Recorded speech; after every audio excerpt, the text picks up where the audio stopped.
poeci jidysz. W tym czasie to był Perec przede wszystkim. Poza tym Bialik po żydowsku. Ja bardzo lubiłem Bialika po żydowsku. Tłumaczenia.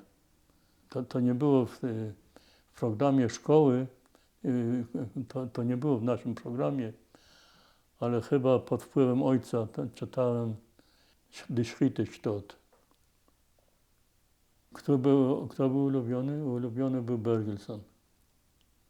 Było naturalnie, żeby wspomnieć Shalom Aleichem, to jest naturalnie, ale nie wspomniałem pierw Shalom Aleichem, bo Bergelsona lubiałem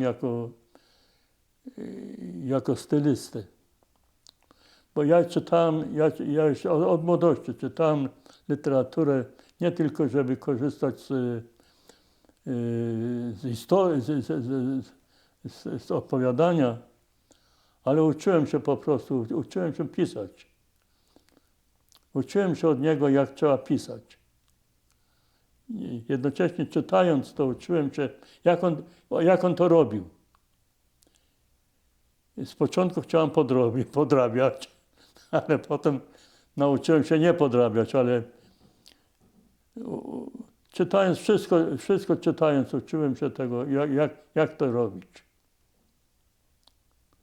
Tak to, jak to robił Bergelson, to było kunszt.